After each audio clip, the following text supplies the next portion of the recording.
French സാഹിത്യത്തിലെ ഏറ്റവും സമുന്നതനും ശക്തനുമായ എഴുത്തുകാരനായിരുന്നു Victor Hugo.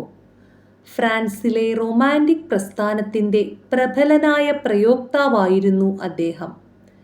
Victor ഹ്യൂഗോയുടെ വിശ്വപ്രസിദ്ധമായ ലെ മിസറാബിൾ എന്ന കൃതി മലയാള ഭാഷയിലെ തത്വചിന്തകനും കവിയും ഗദ്യകാരനുമായ നാലപ്പാട്ട് നാരായണ മേനോൻ പാവങ്ങൾ എന്ന പേരിൽ തർജ്ജമ ചെയ്യുകയുണ്ടായി. നമുക്ക് പാവങ്ങൾ എന്ന കൃതി ഒന്ന് പരിചയപ്പെടാം. ദരിദ്രനായ മരംവെട്ടുകാരനായിരുന്നു ഴാങ് വാൽ ഴാങ്.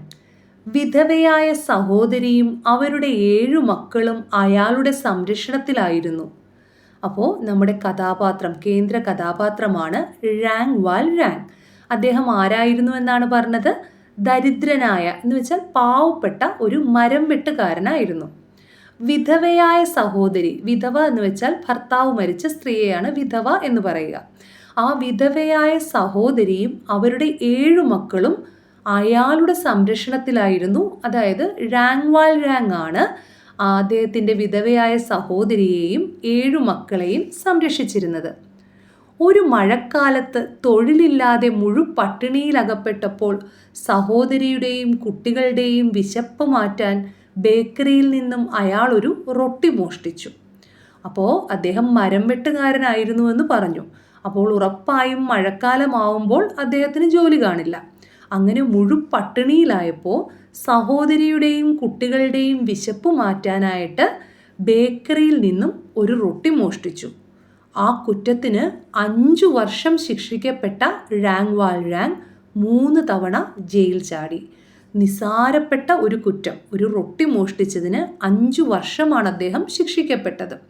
അപ്പോൾ ആ ജയിലിൽ കിടക്കുന്ന സമയത്തും അദ്ദേഹത്തിൻ്റെ മനസ്സിൽ ആ സഹോദരിയും കുട്ടികളും അവരെ സംരക്ഷിക്കാൻ ആരുമില്ലെന്നുള്ള ചിന്ത, അവരുടെ പട്ടിണി, ഇതെല്ലാം ഓർത്ത് അദ്ദേഹം 3 തവണ ജയിൽ ചാടി.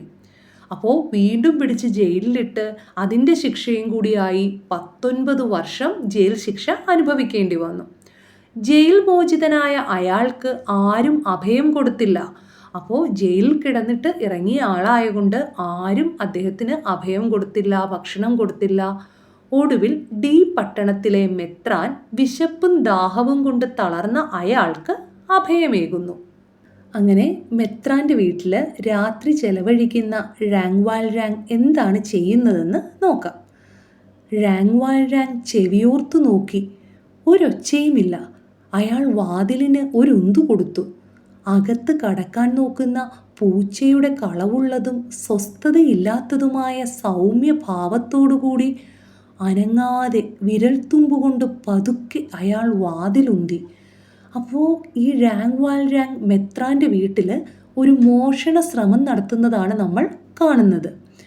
അകത്ത് കടക്കാൻ നോക്കുന്ന പൂച്ചയുടെ കളവുള്ളതും, അതായത് എന്തെങ്കിലും കട്ടെടുക്കാനായിട്ട് വീടിനകത്തേക്ക് കടക്കാൻ ശ്രമിക്കുന്ന പൂച്ചയെപ്പോലെയാണ് അദ്ദേഹത്തിൻ്റെ ഭാവം. മുഖത്ത് ഒരു കള്ളത്തരവുണ്ട്, സ്വസ്ഥതയില്ലാത്ത ഭാവമാണ്. അപ്പോൾ അങ്ങനെ വാതിലിന് ഉന്തു കൊടുക്കുന്ന ഴാങ് വാൽ ഴാങ്ങിനെയാണ് നമ്മൾ കാണുന്നത്. ഉന്തു കൊടുക്കുക എന്ന് വെച്ചാൽ തള്ളു കൊടുക്കുക. വാതിൽ ആ അമർച്ച കൊണ്ട് നീങ്ങി. ആ വാതിലിനെ അമർത്തിയില്ലേ, ആ അമർച്ച കൊണ്ട് വാതിൽ നീങ്ങി. ഉപായത്തിലുള്ള ആ നീങ്ങലിൽ പതുക്കെ ഒരു പഴുതുണ്ടായി. ഉപായത്തിൽ എന്ന് വെച്ചാൽ അല്പം മാത്രമേ ആ വാതിൽ തുറന്നുള്ളൂ. ആ നീങ്ങലിൽ പതുക്കെ ഒരു പഴുതുണ്ടായി. ഒരു വിടവ്, ഒരു ഗ്യാപ്പ് ഉണ്ടായി. അയാൾ ഒരു നിമിഷ നേരം അനങ്ങാതെ നിന്നു.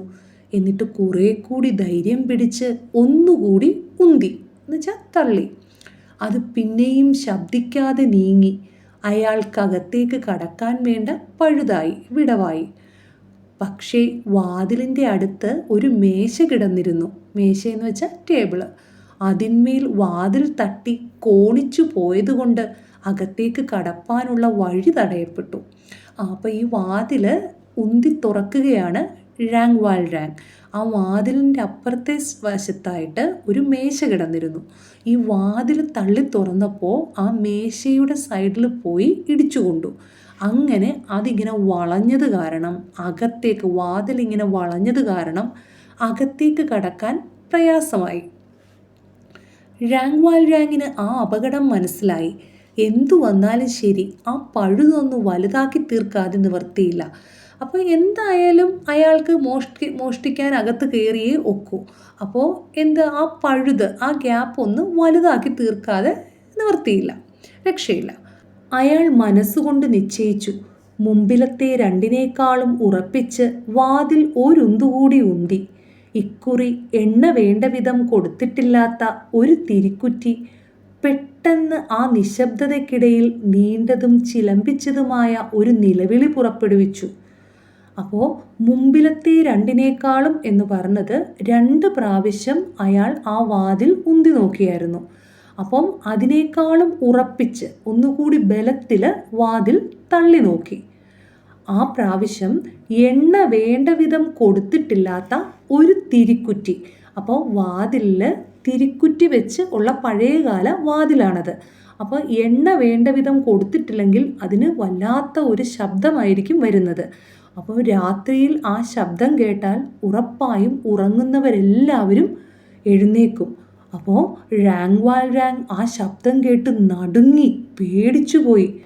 പരലോകത്ത് വെച്ച് ഇഹലോക കർമ്മങ്ങളെ വിചാരണയ്ക്കെടുക്കുമ്പോഴത്തെ തുളഞ്ഞു കയറുന്നതും ഭയം തോന്നിക്കുന്നതുമായ കാഹള ശബ്ദം പോലെ തിരുക്കുറ്റിയുടെ കരച്ചിലൊച്ച അയാളുടെ ചെകിട്ടിലലച്ചു.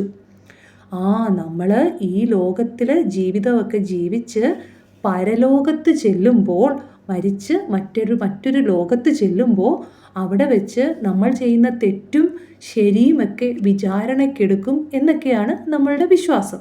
അപ്പോൾ അങ്ങനെ ചെയ്യുമ്പോൾ അവിടെ മുഴങ്ങുന്ന വലിയ കാഹള ശബ്ദം, വലിയ ഒരു വാദ്യത്തിൻ്റെ ശബ്ദം, അതുപോലെ തിരുക്കുറ്റിയുടെ കരച്ചിലൊച്ച അത്രയ്ക്ക് ഭയങ്കരമായിട്ടാണ് ആ ഴാങ്വാൽ ഴാങ്ങിന് തിരുക്കുറ്റിയുടെ ശബ്ദം കേട്ടപ്പോൾ അത്ര ഭയങ്കരമായി തോന്നി. കാരണം എന്താണ്?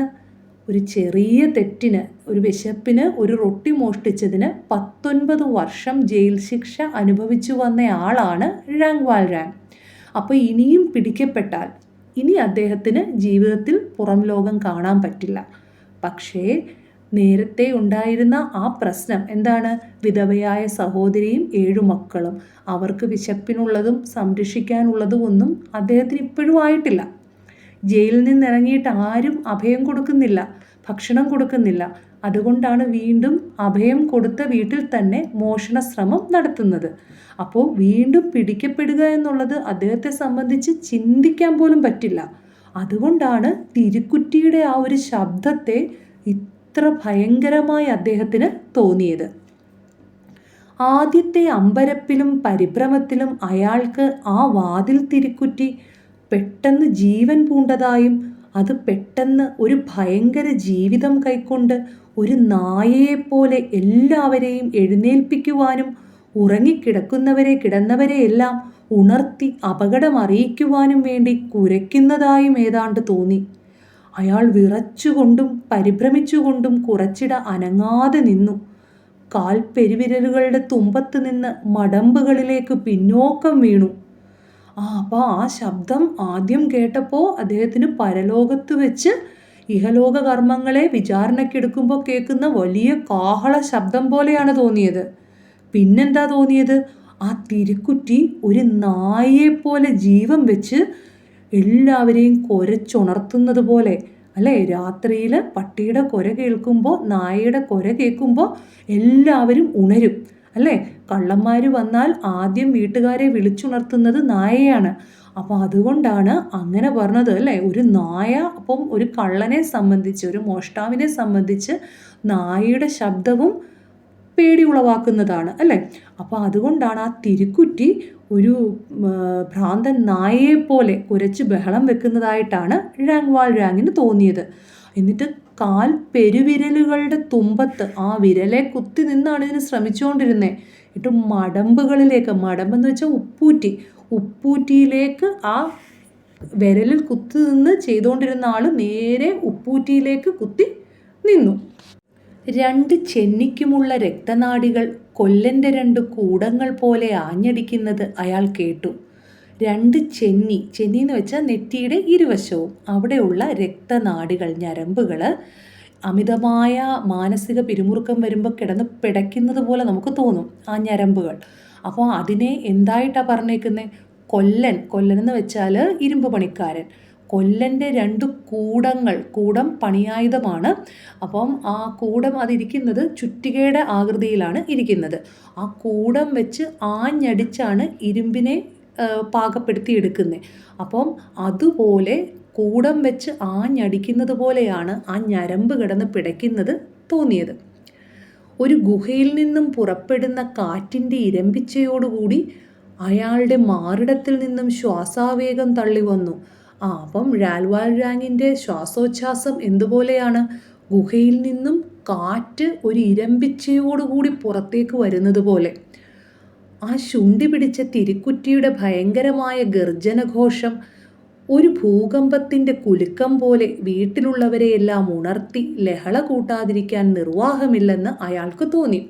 അപ്പോൾ ആ തിരിക്കുറ്റിയുടെ ശബ്ദം ഒരു ഭൂകമ്പം ഉണ്ടായതുപോലെ എല്ലാവരെയും ഭൂകമ്പത്തിൻ്റെ ശബ്ദമുണ്ടാക്കി എല്ലാവരെയും ഉണർത്തി മൊത്തത്തിലൊരു ലഹളയാക്കുമെന്നാണ് തോന്നിയത്.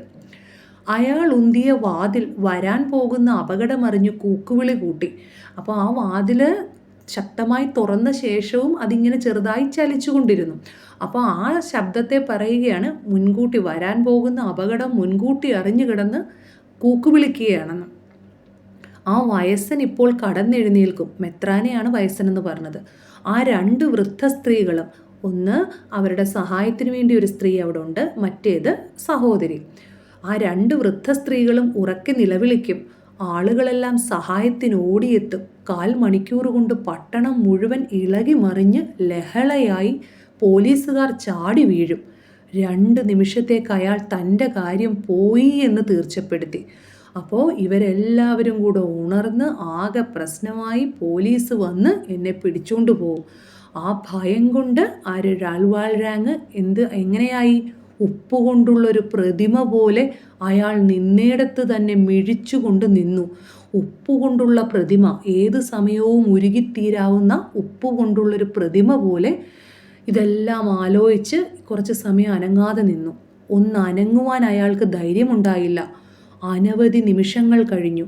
വാതിൽ മലർക്കെ തുറന്നിട്ടിരിക്കുന്നു. അയാൾ പതുക്കെ അങ്ങേ മുറിയിലേക്ക് പതുങ്ങിക്കടക്കാൻ നോക്കി. അവിടെ ഒരനക്കവുമില്ല.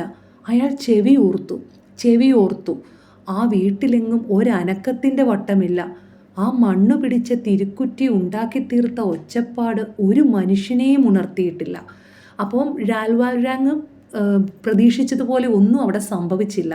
ആ വാതിൽ ഇയാൾക്കകത്തേക്ക് കടക്കാൻ പാകത്തിന് തുറന്നു കിടക്കുന്നുണ്ട്. ആ തിരുക്കുറ്റിയുടെ ശബ്ദം കൊണ്ട് ആരും തന്നെ ഉണർന്നിട്ടുമില്ല. ആ 1ാമത്തെ അപകടം അങ്ങനെ കഴിഞ്ഞു. എങ്കിലും അപ്പോഴും അയാളുടെ മനസ്സിൽ ഒരു വല്ലാത്ത പരിഭ്രമമുണ്ടായിരുന്നു.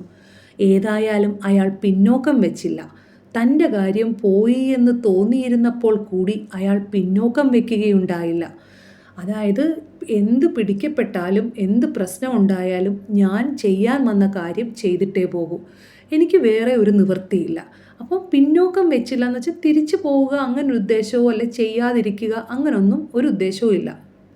അയാളുടെ അപ്പോഴത്തെ ആലോചന കഴിയുന്നതും വേഗത്തിൽ കാര്യം കഴിച്ചു കൂട്ടണമെന്ന് മാത്രമായിരുന്നു. അയാൾ ഒരടി മുന്നോട്ട് വെച്ച് ക്ഷണത്തിൽ കട്ടിൽ പിന്നിട്ട് മെത്രാൻ്റെ നേരെ നോക്കാതെ ചുമർക്കൂടിൻ്റെ അടുക്കലേക്ക്, അത് കട്ടിലിൻ്റെ തലയ്ക്കൽ ഭാഗത്തായി കണ്ട് അയാൾ പാഞ്ഞു. പൂട്ട് തകർക്കുന്നതിനെന്ന പോലെ തൻ്റെ ഇരുമ്പ് വിളക്കുകാൽ പൊക്കി. താക്കോൽ അതിലുണ്ടായിരുന്നു. ക്ഷണത്തിൽ എന്ന് പറഞ്ഞാൽ പെട്ടെന്ന്. അപ്പോൾ അവിടെ മെത്രാൻ കിടന്നുറങ്ങുന്ന കട്ടിൽ ക്ഷണത്തിൽ പിന്നിട്ട് മെത്രാനെ നോക്കാനുള്ള ധൈര്യം ഉണ്ടായിരുന്നില്ല. കാരണം അഭയം കൊടുത്തന്ന ആളാണ് മെത്രാൻ. ആ മെത്രാനെയാണ് വഞ്ചിക്കാൻ പോകുന്നത്. അതുകൊണ്ട് മെത്രാനെ നോക്കാനുള്ള ഒരു മനഃശക്തി ഇല്ലാതെ മെത്രാനെ നോക്കാതെ പെട്ടെന്ന് കട്ടിൽ അങ്ങോട്ട് കടന്ന് ആ ചുമർക്കൂട് എന്ന് വെച്ചാൽ ഈ പാത്രങ്ങളൊക്കെ വെക്കുന്ന കബോർഡില്ലേ, ആ ചുമർന്ന് വെച്ചാൽ ഭിത്തിയിലുള്ള ആ കൂട്, ചുമർക്കൂടിൻ്റെ അടുക്കലേക്ക്, അത് കട്ടിലിൻ്റെ തലയ്ക്കൽ ഭാഗത്തായി കണ്ടു. അയാൾ പാഞ്ഞു. പൂട്ട് തകർക്കാനായിട്ട് എന്ത് ചെയ്തു? ഇരുമ്പ് വിളക്കുകാൽ പൊക്കി. കയ്യിൽ ഇരുമ്പിൻ്റെ വിളക്ക് ഉണ്ടായിരുന്നു, അത് പൊക്കി പൂട്ട് തകർക്കാൻ വേണ്ടി നോക്കിയപ്പോൾ താക്കോല് അതിൽ കിടക്കുന്നേ കണ്ടു. അപ്പോൾ താക്കോലെടുത്ത് ആ ചുമർക്കൂട് തുറന്നു. ഒന്നാമതായി കണ്ണ് ചെന്നത് വെള്ളി സാമാനങ്ങളുള്ള കൊട്ടമേലാണ്. വെള്ളി എന്ന് വെച്ചാൽ അറിയാമല്ലോ, സിൽവർ. സാമാനം എന്ന് വെച്ചാൽ സാധനം. ആ വെള്ളി സാധനങ്ങൾ വെക്കുന്ന കൊട്ടയുടെ മേലാണ് കണ്ണ് ചെന്നെത്തിയത്. അയാൾ അതെടുത്ത് നീണ്ട കാൽവെപ്പുകളോടുകൂടി യാതൊരു മുൻകരുതലുമില്ലാതെ താൻ ഉണ്ടാക്കി തീർക്കുന്ന ഒച്ചയെപ്പറ്റി ലേശമെങ്കിലും ആലോചിച്ച് ബുദ്ധിമുട്ടാതെ ആ മുറിയുടെ അപ്പുറത്ത് കടന്നു. ഈശ്വരവന്ദന മുറിയിലെത്തി. അങ്ങനെ വെള്ളി സാധനങ്ങളും എടുത്തിട്ട് പെട്ടെന്ന് തന്നെ മുറിയിൽ നിന്ന് അപ്പുറത്തെ മുറിയിലെത്തി. അതേത് മുറിയാണ്? ഈശ്വരവന്ദന മുറി, പ്രാർത്ഥനാ മുറി. ജനാല തുറന്ന് ആ പൊന്തൻ വടിയെടുത്ത് നിലത്തുള്ള ജനാല കട്ടിളപ്പടി കവച്ച് കടന്നു. ആ ജനാലയിലൂടെ പുറത്തേക്ക് കടന്നു. വെള്ളിസാമാനം പട്ടാള മാറാപ്പിലിട്ടു. ആ പട്ടാളക്കാർ തോളത്തു ഇടുന്നത് പോലെയുള്ള ഒരു സഞ്ചി, മാറാപ്പ്, അതിലേക്ക് വെള്ളിയുടെ ആ സാധനങ്ങൾ ഇട്ടു. എന്നിട്ട് ആ വെള്ളിപ്പാത്രങ്ങൾ വെച്ചിരുന്ന കൊട്ട വലിച്ചെറിഞ്ഞു. തോട്ടം പിന്നിട്ടു. പൂന്തോട്ടം പിന്നിട്ട് നരിയെപ്പോലെ മതിൽ ചാടിക്കടന്ന് ഒരു പാച്ചിൽ കൊടുത്തു. നരി കുറുക്കനെ പോലെ മതിൽ ചാടിക്കടന്നിട്ട് ഒരു പാച്ചിൽ, ഒറ്റ ഓട്ടം കൊടുത്തു. പിറ്റേ ദിവസം രാവിലെ മോൺസിഞ്ഞിയർ ബിയാങ്വെന്യു തോട്ടത്തിൽ നടക്കുകയായിരുന്നു. അപ്പം നമ്മളുടെ മെത്രാൻ്റെ പേര് ഇപ്പോഴാണ് പറയുന്നത്, മോൺസിഞ്ഞിയർ ബിയാങ്വെന്യു. മോൺസിഞ്ഞിയർ എന്ന് പറയുന്നത് മാർപ്പാപ്പ കൊടുക്കുന്ന ഒരു സ്ഥാനപ്പേരാണ് മോൺസിഞ്ഞിയർ. അപ്പോൾ മോൺസിഞ്ഞിയർ ബിയാങ്വെന്യു തോട്ടത്തിൽ നടക്കുകയായിരുന്നു. അദ്ദേഹത്തിന് പൂന്തോട്ട പരിപാലനം, ചെടികളെ നോക്കൽ ഒക്കെ ഭയങ്കര ഇഷ്ടമുള്ള കാര്യമായിരുന്നു. തികഞ്ഞ സംഭ്രമത്തോടുകൂടി മദാം മഗ്ലോർ അദ്ദേഹത്തിൻ്റെ അടുക്കലേക്ക് പാഞ്ഞു ചെന്നു. മദാം മഗ്ലോർ ആ വീട്ടിൽ അവരെ സഹായിക്കാനായി നിൽക്കുന്ന ഒരു സ്ത്രീയാണ് മദാം മഗ്ലോർ. അവർ ഇദ്ദേഹത്തിൻ്റെ അടുക്കലേക്ക് പാഞ്ഞു ചെന്നു. മോൺസിഞ്ഞിയർ, മോൺസിഞ്ഞിയർ, അവൾ ഉച്ചത്തിൽ പറഞ്ഞു, വെള്ളി സാമാനങ്ങൾ വെക്കുന്ന കൊട്ട എവിടെയാണെന്ന് ഇവിടേക്ക് അറിയാമോ? പിറ്റേ ദിവസം രാവിലെ മോൺസിഞ്ഞിയർ ബിയാങ്വെന്യു തോട്ടത്തിൽ നടക്കുകയായിരുന്നു. തികഞ്ഞ സംഭ്രമത്തോടുകൂടി മദാം മഗ്ലോർ അദ്ദേഹത്തിൻ്റെ അടുക്കലേക്ക് പാഞ്ഞു ചെന്നു. അപ്പോൾ ഇപ്പോൾ മാത്രമാണ് നമ്മുടെ മെത്രാൻ്റെ പേര് നമ്മളോട് പറയുന്നത്, മോൺസിഞ്ഞിയർ ബിയാങ്വെന്യു. മോൺസിഞ്ഞിയർ എന്ന് പറഞ്ഞാൽ മാർപ്പാപ്പ നൽകുന്ന ഒരു സ്ഥാനപ്പേരാണ്, ഒരു പുരോഹിതന് നൽകുന്ന, ക്രിസ്ത്യൻ പുരോഹിതന് നൽകുന്ന സ്ഥാനപ്പേരാണ്. അപ്പോൾ മോൺസിഞ്ഞിയർ ബിയാങ്വെന്യു തോട്ടത്തിൽ നടക്കുകയായിരുന്നു. അപ്പോഴത്തേക്കും മദാം മഗ്ലോർ എന്ന് പറയുന്ന ആ വീട്ടിലെ ജോലി ചെയ്യുന്ന ആ ജോലിക്കാരി ഓടി അദ്ദേഹത്തിൻ്റെ അടുക്കലേക്ക് ചെന്നു. എന്നിട്ട് എന്ത് പറഞ്ഞേ? മോൺസിഞ്ഞിയർ, മോൺസിഞ്ഞിയർ, അവൾ ഉച്ചത്തിൽ വിളിച്ചു. ഉച്ചത്തിൽ പറഞ്ഞു, വെള്ളി സാമാനങ്ങൾ വെക്കുന്ന കൊട്ട എവിടെയെന്ന് ഇവിടേക്ക് അറിയാമോ? ഉവ്വ്, മെത്രാൻ പറഞ്ഞു. എന്നിട്ട് മെത്രാനോട് ചോദിക്കുകയാണ്, മോൺസിഞ്ഞിയർ, ആ വെള്ളി സാധനങ്ങളൊക്കെ വെച്ചിരുന്ന കൊട്ട എവിടെയാണെന്ന് കണ്ടായിരുന്നോ? അപ്പോൾ മെത്രാൻ ഒരു ഭാവഭേദവും ഇല്ലാതെ പറഞ്ഞു, ഉവ്വ്. യേശുക്രിസ്തോ, അവിടുത്തെ കൃപ. അവൾ തുടർന്നു പറഞ്ഞു, അതെന്തായി എന്ന് എനിക്കറിഞ്ഞുകൂടാ. ഒരു പൂച്ചെടിച്ചട്ടിയിൽ നിന്നും മെത്രാൻ അപ്പോൾ തന്നെയാണത് കണ്ടെടുത്തത്. അതിനെ അദ്ദേഹം മദാം മഗ്ലോർക്ക് സമ്മാനിച്ചു.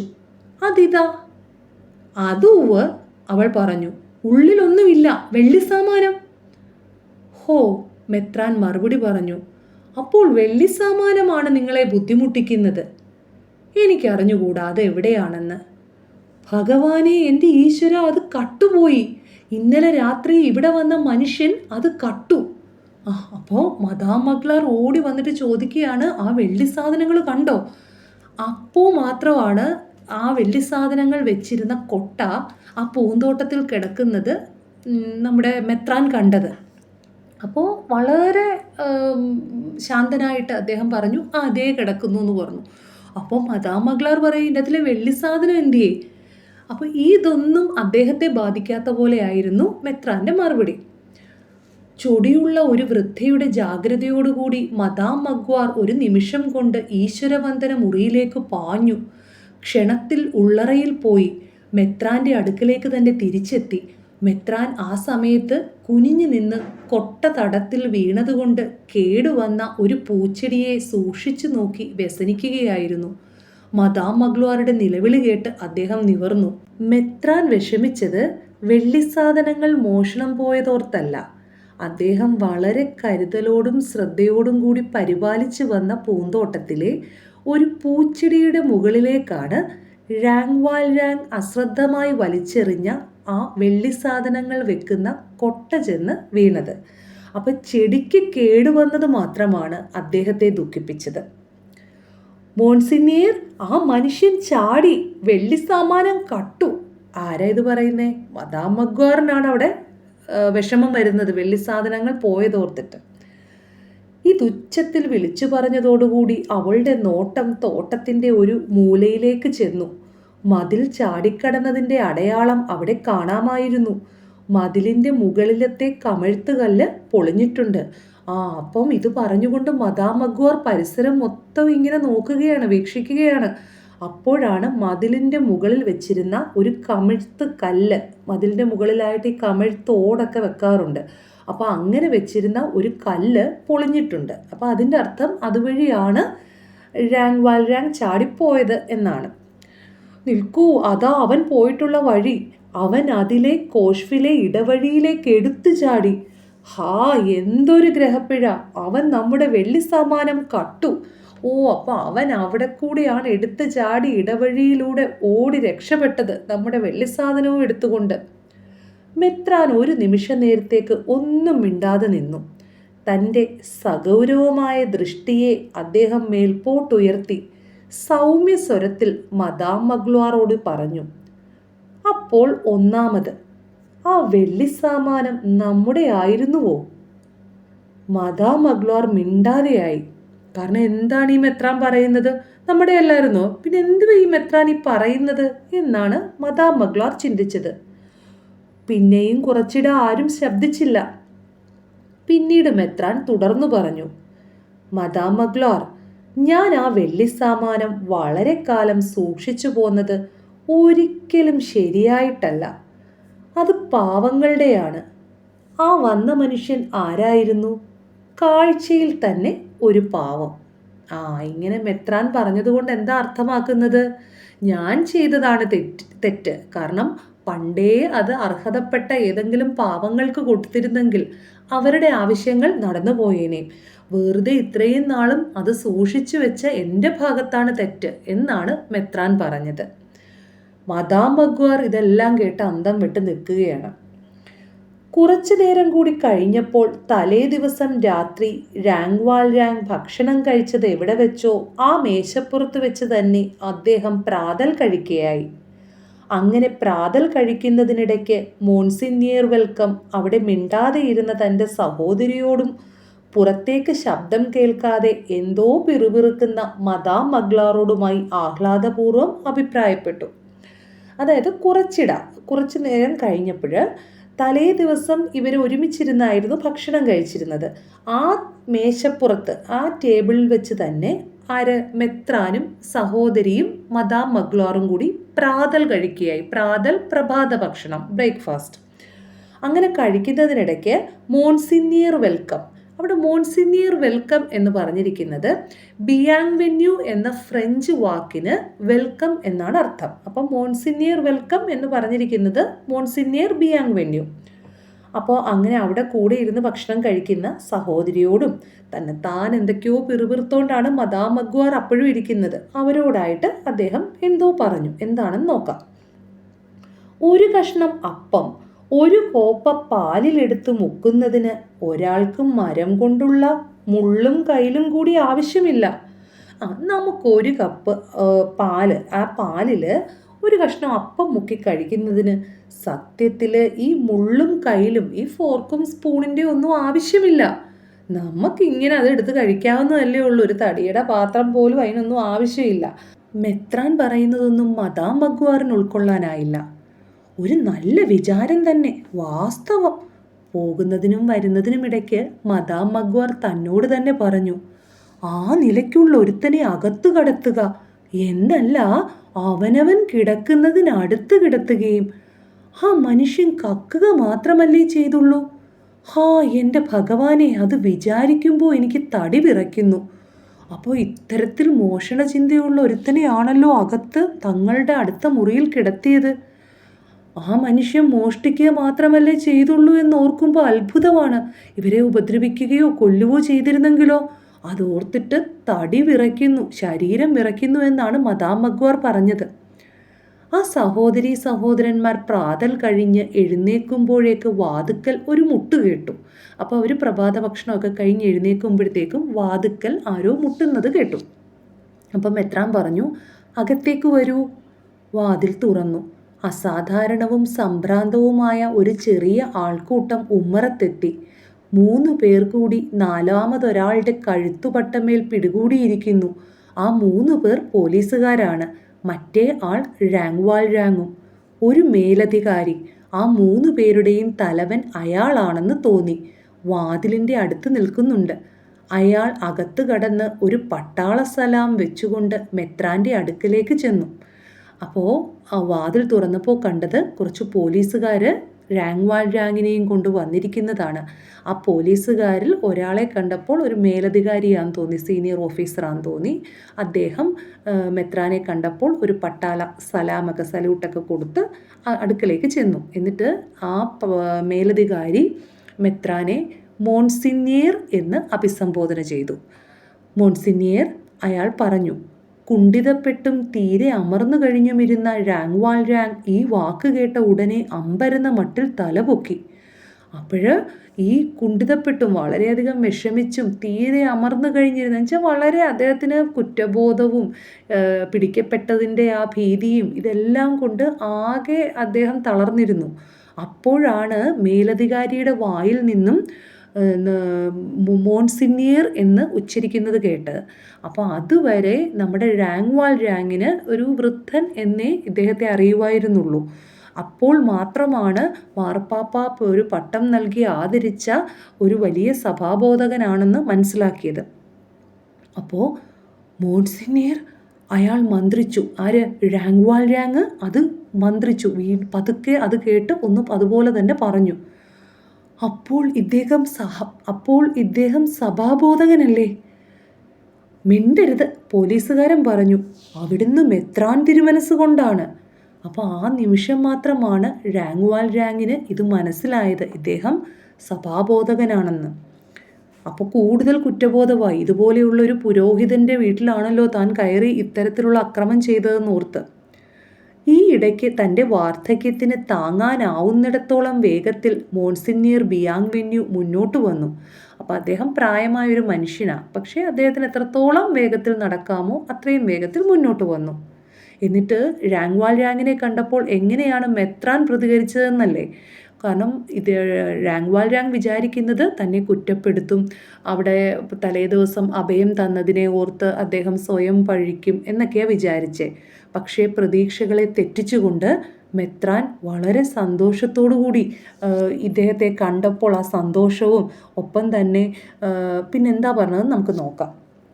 ഹാ, നിങ്ങളാണ്? രാങ്വാൾ രാങ്ങിന് നേരെ നോക്കി അദ്ദേഹം കുറച്ചുച്ചത്തിൽ പറഞ്ഞു. നിങ്ങളെ കാണാൻ കഴിഞ്ഞതിൽ ഞാൻ സന്തോഷിക്കുന്നു. അപ്പോൾ എന്തേ ഇത്? ഞാൻ നിങ്ങൾക്ക് മെഴുകുതിരിക്കാലുകൾ തന്നുവല്ലോ. മറ്റുള്ളവയെ പോലെ തന്നെ അവയും കട്ടി വെള്ളിയാണ്. നിശ്ചയമായും നിങ്ങൾക്ക് അവയിൽ നിന്നും 200 ഫ്രാങ്ക് കിട്ടും. നിങ്ങളുടെ മുള്ളുകളും കൈലുകളും എടുത്ത കൂട്ടത്തിൽ നിങ്ങൾ എന്തുകൊണ്ട് അവ കൂടി കൊണ്ടുപോയില്ല?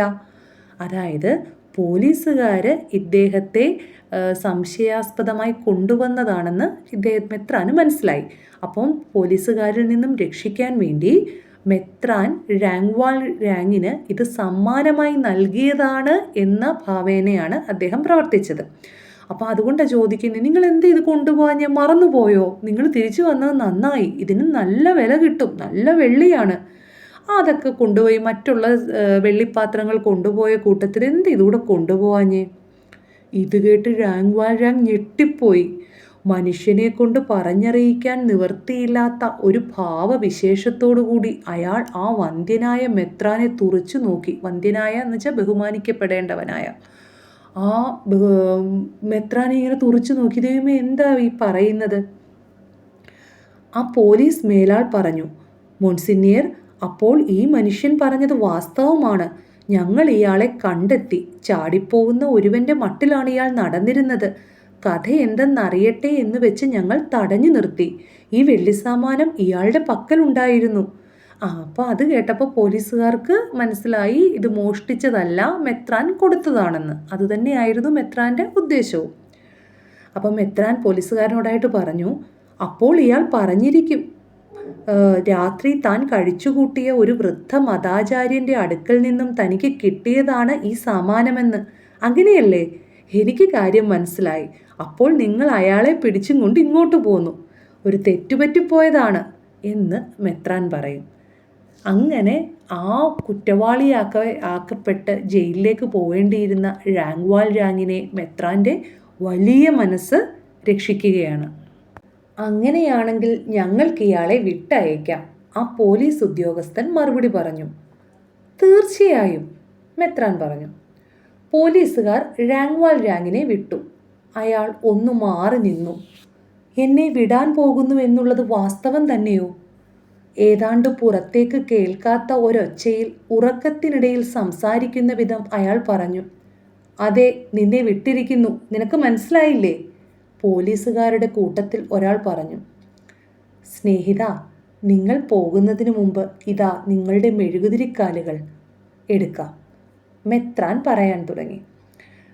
അദ്ദേഹം അടുപ്പുതിണ്ണയുടെ അടുക്കലേക്ക് പോയി ആ 2 വെള്ളി വിളക്കുകാലുകളും എടുത്ത് ഴാങ്വാൽ ഴാങ്ങിന് കൊണ്ടുവന്ന് കൊടുത്തു. ഒരു ഭാവഭേദം കൂടാതെ മെത്രാനെ ബുദ്ധിമുട്ടിക്കാവുന്ന ഒരു നോട്ടമെങ്കിലും നോക്കാതെ ആ 2 സ്ത്രീകളും അതെല്ലാം കണ്ടുകൊണ്ട് തന്നെ നിന്നു. അപ്പോൾ തന്നെ മോചിപ്പിച്ചിരിക്കുന്നു എന്നുള്ളത് ഴാങ്വാൽ ഴാങ്ങിന് വിശ്വസിക്കാൻ കഴിഞ്ഞില്ല. അപ്പോൾ പോലീസുകാരൻ ഉറപ്പിച്ചു പറഞ്ഞു, നിന്നെ വിട്ടിരിക്കുന്നു, വെറുതെ വിട്ടിരിക്കുന്നു എന്ന് പറഞ്ഞു. അപ്പോൾ പോകാൻ നേരത്ത് ഈ വിളക്കുകാലുകൾ കൂടി എടുക്കാൻ മെത്രാൻ ഓർമ്മിപ്പിക്കുന്നു. ആ സമയം മെത്രാൻ്റെ സഹോദരിയും മദാം മഗ്വാറും ഈ മെത്രാൻ പറഞ്ഞതിനെ എല്ലാം അംഗീകരിച്ചുകൊണ്ട് തന്നെ അവിടെ നിന്നു. അല്ലാതെ ഒരു തരത്തിലും മെത്രാനെ എതിർക്കാനോ ബുദ്ധിമുട്ടിക്കാവുന്ന ഒരു നോട്ടം പോലും നോക്കാനോ ഒന്നും നിന്നില്ല. ഴാങ്വാൽ ഴാങ്ങിൻ്റെ ഓരോ ഭാഗവും കിടന്നു വിറച്ചിരുന്നു. അതായത് ശരീരം മൊത്തം വിറയ്ക്കുകയാണ്. തികച്ചു അമ്പരന്ന് ഒരു പാവയുടെ മാതിരി അയാൾ ആ 2 മെഴുകുതിരിക്കാലുകൾ കയ്യിൽ വാങ്ങി, മെഴുകുതിരി വിളക്കുകൾ കയ്യിൽ വാങ്ങി. ഇനി നിങ്ങൾ സമാധാനത്തോടുകൂടി പോവുക. കൂട്ടത്തിൽ പറയട്ടെ എൻ്റെ സ്നേഹിത, ഇനി ഇങ്ങോട്ട് വരുമ്പോൾ നിങ്ങൾക്ക് തോട്ടത്തിലൂടെ കടന്നു പോരണമെന്നില്ല. തെരുവിലേക്കുള്ള വാതിലിലൂടെ തന്നെ എപ്പോഴും വരികയും പോവുകയും ചെയ്യാം.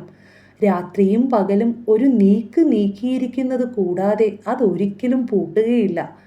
എന്നിട്ട് അദ്ദേഹം പോലീസുകാരോട് പറഞ്ഞു, ഇനി നിങ്ങൾക്ക് പോവാം. എന്നിട്ട് മെത്രാൻ നമ്മുടെ ഴാങ്വാൽ ഴാങ്ങിനോട് പറഞ്ഞു, സ്നേഹിത എന്നാണ് വിളിച്ചത്. എന്നിട്ട് എന്താ പറഞ്ഞേ? ഇനി നിങ്ങൾ ഇങ്ങോട്ട് വരുമ്പോൾ ആ മതിൽ ചാടിയും അല്ലെ ആ ചെടികൾക്ക് നാശം വരുത്തിയും ഒന്നും വരേണ്ടതായിട്ടില്ല. അപ്പോൾ നിങ്ങൾക്ക് നേരെയുള്ള വഴിയെ വരുകയും പോവുകയും ചെയ്യാം. രാത്രിയാണെങ്കിൽ ഒരു ഓടാമ്പൽ ഇങ്ങനെ നീക്കി വെച്ചിരിക്കുന്നു എന്നല്ലാതെ പൂട്ടത്തൊന്നുമില്ല. അതെപ്പോൾ വേണേലും നിങ്ങൾക്ക് തുറന്നു വരാം എന്ന് പറയും. എന്നിട്ട് പോലീസുകാരോട് പോകാനുള്ള അനുവാദവും കൊടുത്തു. പോലീസുകാർ പോയി. ഴാങ്വാൽ ഴാങ് മോഹാലസ്യപ്പെടാൻ പോകുന്ന ഒരാളെ പോലെ കാണപ്പെട്ടു. അതായത് ഴാങ്വാൽ ഴാങ്ങിനെ കണ്ട അപ്പോൾ ബോധം കെട്ട് വീഴും, അതേ ഒരു രൂപത്തിലായിരുന്നു. മെത്രാൻ അയാളുടെ അടുക്കലേക്ക് ചെന്ന് ഒരു താഴ്ന്ന സ്വരത്തിൽ പറഞ്ഞു, ഒരു സത്യവാനായിരിക്കുവാൻ ഈ ക്ഷണം ഉപയോഗപ്പെടുത്തുമെന്ന് നിങ്ങൾ പ്രതിജ്ഞ ചെയ്തിട്ടുള്ളത് മറക്കരുതേ, ഒരിക്കലും മറന്നു പോകരുതേ. എന്നിട്ട് അദ്ദേഹത്തിനെ ഒന്ന് ഉപദേശിക്കുകയും ഓർമ്മിപ്പിക്കുകയും ചെയ്തു. ഇനി മുതൽ ഒരിക്കലും പാപകർമ്മങ്ങളും കള്ളവും ഒന്നും ചെയ്യരുത്, പറയരുത്. ഇനി എന്നും സത്യവാനായിരിക്കും. അങ്ങനെയൊരു ശപഥം നിങ്ങൾ ഇപ്പോൾ എടുത്തിട്ടുണ്ടെന്ന് എനിക്ക് മനസ്സിലായി. അതൊരിക്കലും തെറ്റിക്കാതിരിക്കുക എന്നാണ് ആ വലിയ മനുഷ്യനായ മെത്രാൻ പറഞ്ഞത്. അപ്പോൾ നമ്മളുടെ ഈ പാഠഭാഗത്തിലെ മെത്രാൻ തിരുമനസ് മനുഷ്യ നന്മയിൽ ഉറച്ചു വിശ്വസിച്ചിരുന്ന ഒരാളായിരുന്നു. പാവങ്ങളോട് സ്നേഹവും കരുണയുമുള്ള ഒരു വിശാല ഹൃദയനായിരുന്നു. വിശക്കുന്നവന് ഭക്ഷണവും ആശ്രയവും അദ്ദേഹം നൽകി. കുറ്റവാളികളിൽ പോലും നന്മ കണ്ടെത്തിയിരുന്ന ആളായിരുന്നു മെത്രാൻ തിരുമനസ്. അദ്ദേഹം സമത്വവും സാഹോദര്യവും പുലർത്തിയിരുന്നു. ലാളിത്യം ജീവിതമുദ്രയാക്കിയ മെത്രാൻ പാവങ്ങളോട് എന്നും ഒരു പരിഗണന കാണിച്ചിരുന്നു. ക്ഷമയെന്നത് ദൈവികമായൊരു വികാരമാണ്, അതെല്ലാവരിലും ഉള്ളതല്ല. അത് ആവോളമുള്ള ദൈവതുല്യനായിരുന്നു നമ്മുടെ മെത്രാൻ.